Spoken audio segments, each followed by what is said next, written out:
Hi, I'm Grace Lynch. Welcome to my channel. Today's video is going to be starting a new section on expressing my model for what neurodiversity is and why it is and how it works.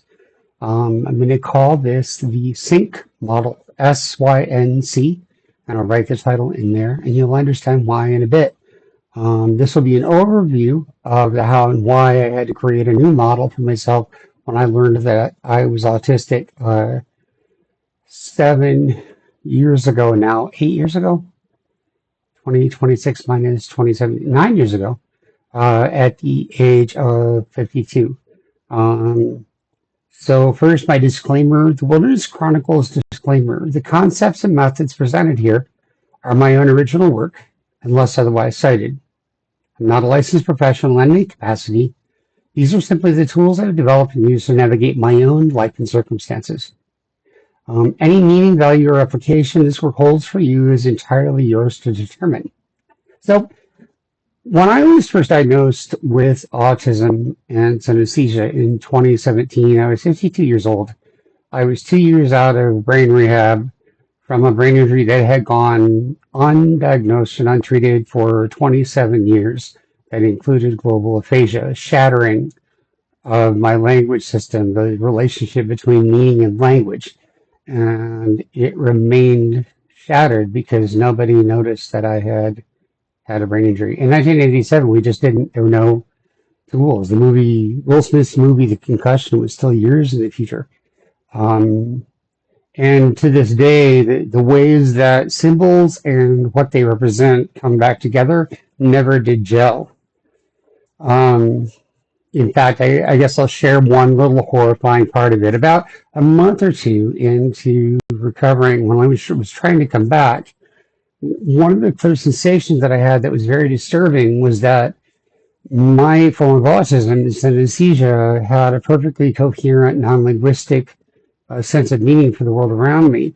And so I was relating to my friends and, the university and my home and my situation perfectly well. And when words came back in, my brain was trying to figure out where they went and why they went to things because I couldn't remember. And as that sort of came together, they knew how to fit with each other, but they didn't know how to attach to the objects of my perception. And the most bizarre thing was that they coalesced without attaching. And so the sensation that I had was that as I came to understand that the names of my friends and where they lived and the relationships we had and all that language gelled back together again but didn't attach, it felt to me like the consequence of relating to my friends from my heart was perfectly fine, and as it always had been, because that was continuous through my autism and musicality of the world. But when I tried to do it in terms of the language, then all of a sudden the world looked like a movie set. And when I tried to decide that the people and relationships were the language that was coming together, everything looked flat and two-dimensional. There were the people, and then there were their words, and then when the words went away, it was like everybody and everything was alien and fake and went off stage, and I had no idea what the fuck it was. It was so horrible because my brain just presented that with me. So, for the rest of my life, I've had a non-linguistic thing that's perfectly whole and a linguistic version that is jagged and doesn't work very well, but it has its own kind of wholeness, and seeing the entire world always as both of these simultaneously, and just lived that way for long enough so that it stopped being horrifying, but it never went away and it never resolved. So it never quite fit together. When they gave the clonidine at a high enough dose, things were able to sort of lock and hold long enough for me to begin building, again, a passage between my inner world and outer world. But there wasn't much brain rehab, and that was 11 years ago, and it's still very hard for me. I can't really be around more than one person at a time for a long time. I can't read more than a page or two because it's like a blizzard. Everything turns to snow. So, in any case, so when I got diagnosed, then my synesthesia had become much more profound, and I needed a simpler model for what autism was. And the model that I found, as I had said in a previous video, was looked like it treated autism in terms of all the things that the way a person was not neurotypical. And it was a little bit, as I said before, like defining a refrigerator by deciding all the qualities that made it not a toaster and not a bicycle and not an automobile. Everything about the behavioral model about autism makes it about somebody else. Um, we would not do that with women, like defining a woman in terms of all the ways she is not a man. That's not sensible. And I can understand what the need was in terms of parents needing care for children who lacked agency. I'm a parent of an autistic person, and there were challenges helping raise my son. And so I get that, but it doesn't make it a logical model for an adult world of autism where the adults have no choice but to live in a world where they have to take care of themselves because there is no care, there's no services, there's not even any model. A lot of times you can't even find providers that will work with you as an autistic adult because all of the existing thinking is still geared towards children.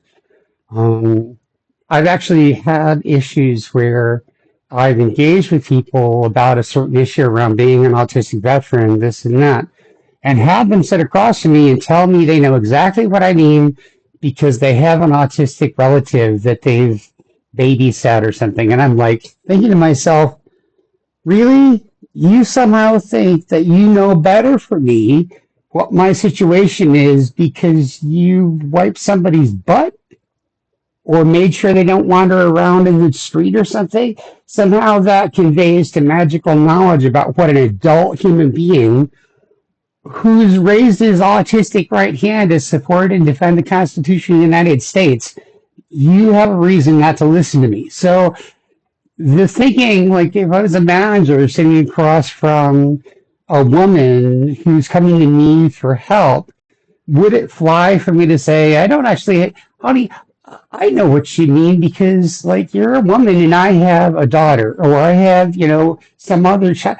Doesn't make sense for any reason at all to assume that because you have experience with a child that you know better for an adult what their situation is than they do, and it gives you a reason to not listen to them. That's the thinking that I find that has to be fought against in our current world around neurodiversity.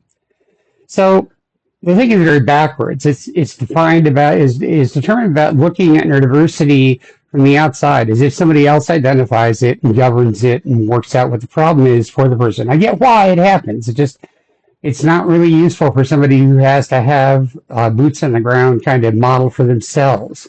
If you don't have any choice about managing your own neurodiversity, then framing it through somebody else's logic, it doesn't make any sense. And if you can't find care providers or afford it, or you have insurance or get a job, then working with the model of providers that you can't actually access doesn't make any sense either.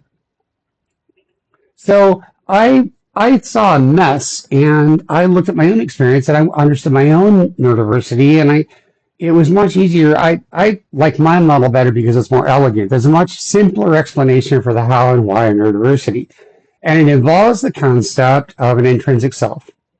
And the idea is that certain kinds of consciousness, a person, it's a little expensive, but the idea is that over time, human beings have gotten better and better and better at being individuals, and that the body is beginning to build a mechanism that sort of presets certain individual qualities at the time of birth, so that the body sort of like is streamlining individual consciousness to make it not a construct. It just makes it more efficient. It's a biological adaptation. But the result of that is a mind that perceives far denser amount of perceptual detail per unit time. So back in the 80s and 90s, I live in Rochester, New York, and the digital photographs came out. There was a big debacle about Fuji and Kodak. And Kodak guessed wrong. Kodak decided digital photography was never going to make it and did not invest. And because of that, digital photography took off with another company. Kodak collapsed and basically destroyed the Rochester infrastructure. Rochester became a ghost town, and it's only now, years later, recovering. Well, I'm a dinosaur, and I was on college campus at that time, and I was one of those people who, with Kodak, believed that they would never get those pixel blocks small enough for the photograph to look like a regular photograph. I couldn't imagine how they get the block small enough for it to be useful technology. And so I would have guessed wrong as well. Now, if a person's born with the ability, well, not the ability, the necessity of processing an immense amount of sensory input, if you imagine the amount of sensory input per unit time as a volume setting on a stereo dial, and you imagine the general blocks of how much objects you perceive in a given block of time, say a second, as a setting between 5 and 7. It's going to be really simplistic.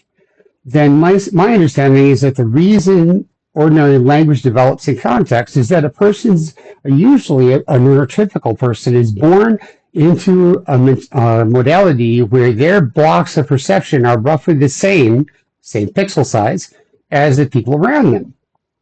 And because that can sort of sync up, then repeated shared experiences have repeated words, and then that becomes a working language system.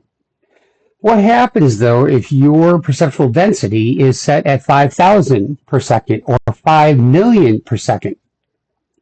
Then when mommy comes in and you're a baby and she says hello, goes out and does her hair, she comes back in and she's a different person because millions of things have happened.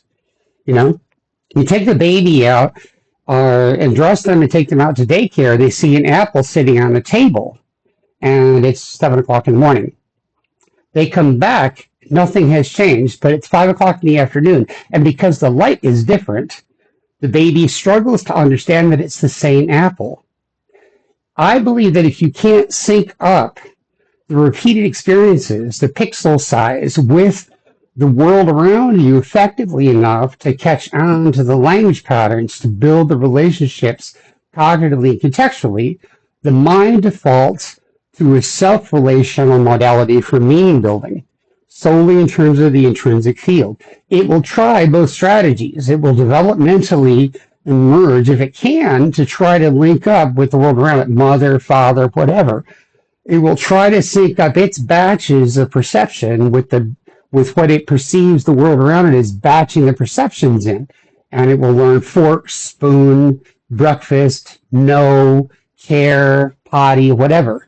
But if the amount of perceptual density is a blur, so that it can't pick out the occasional pieces that the world is referring to, it can't build up a sync system, and it cannot coalesce them, and so there's no shared language that can emerge. What are the consequences of this? Well, for one thing, the person will have to develop their own relationship with resolving emotional stress, because without the ability to sync up language, there's no way to tell a person what you're going through, and your body has to learn to process all that by yourself. The reason this is helpful is because it's how I look and decide whether a person is neurodiverse, especially children. I watch their face in a new situation, not a scary situation, just an unfamiliar one. And there's a very clear facial expression difference between looking for emotional comfort and looking for cognitive understanding. And whenever I see a child in a new situation, and I can see the difference, whether they're looking for wondering what's happening to wondering where safety is, when it's emotional comfort that they're primarily looking for, that's neurotypical. Why? Because their bodies are used to being able to seek emotional comfort through linguistic expression and through perceptual sync. If your mind can't do that, your body has to take care of it in other ways. And by the time your body learns how to do that, it doesn't need to anymore in a crisis, in a new thing. And so your mind is free to wonder what's going on. So when I see a child that's in a state of wonder or confusion rather than a state of fear, I assume they're more neurodiverse.